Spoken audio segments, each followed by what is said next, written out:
اللہ اللہ اللہ۔ بسم اللہ الرحمن الرحیم۔ قرآن اردو کے ساتھ ڈاکٹر علی عمران حاضر ہے۔ دوستو، آج ہم علامتی طریقہ تدریس کی مدد سے سورہ کوثر کا ترجمہ کرنا سیکھیں گے۔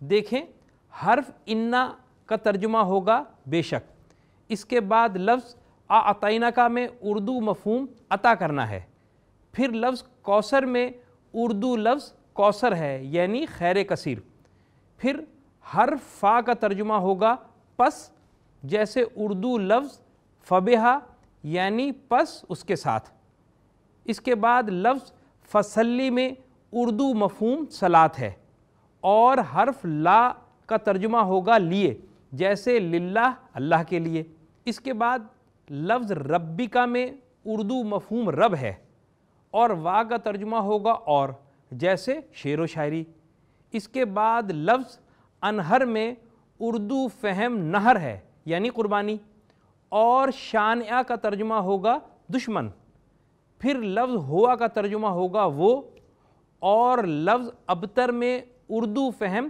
ابتر ہے۔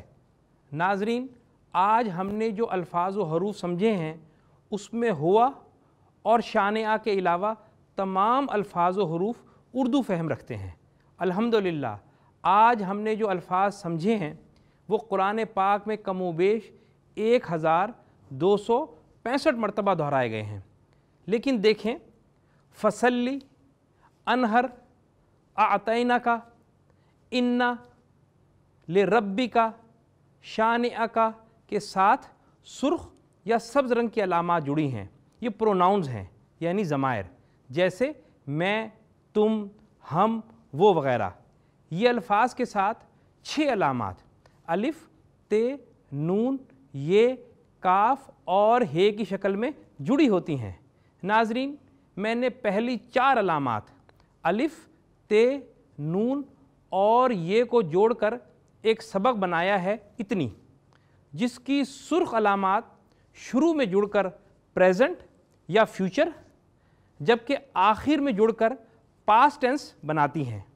دیکھیں، شروع کی الف کا مطلب ہوتا ہے میں، تے کا تو، نون کا ہم اور یہ کا وہ، جیسے ادخلو میں داخل ہوتا ہوں، تدخلو تو داخل ہوتا ہے، ندخلو ہم داخل ہوتے ہیں، یدخلو وہ داخل ہوتا ہے۔ پھر اسی طرح اگر شروع میں الف ہو یا نہ ہو لیکن دوسرے یا آخری حرف پر ساکن ہو تو یہ حکم بن جائے گا، جیسے ادخل تو داخل ہو۔ اب چونکہ فصلی اور انہر کے آخر میں ساکن ہے، اس لیے فصلی کا ترجمہ ہوگا پس آپ صلاۃ پڑھیں، اور انہر کا ترجمہ ہوگا آپ نہر کریں۔ پھر اسی طرح لفظ کے آخر میں زبر یا الف ہو تو اس کا ترجمہ ہوگا وہ، جیسے دخلا وہ داخل ہوا، دخلو وہ داخل ہوئے۔ پھر تے زبر تا کا ترجمہ ہوگا تو، جیسے دخلتا تو داخل ہوا، اور نون الف نا کا ترجمہ ہوگا ہم یا ہمارا، جیسے دخلنا ہم داخل ہوئے، ربنا ہمارا رب، اور یا ہو تو اس کا ترجمہ ہوگا میرا، جیسے ربی میرا رب۔ دیکھیں، چونکہ اعطیناکا کے آخر میں نا ہے جس کا ترجمہ ہوتا ہے ہم، اس لیے اعطیناکا کا ترجمہ ہوگا ہم نے آپ کو عطا کی۔ پھر انا، جو در حقیقت انا اور نا کا مجموعہ ہے، اور اس کے آخر میں نون الف نا ہے یعنی ہم، اس لیے انا کا ترجمہ ہوگا بے شک ہم۔ اس کے بعد یاد رکھیں کہ آخر میں آنے والی کا ترجمہ ہوگا تیرا یا تمہارا، جیسے ربو کا تیرا رب اور ربکم تمہارا رب۔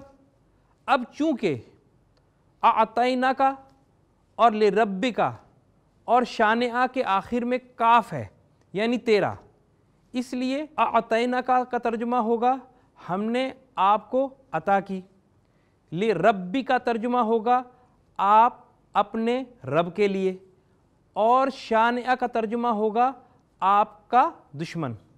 پھر آخر میں آنے والی ہا کا ترجمہ ہوگا اس کا یا ان کا، جیسے ربو اس کا رب،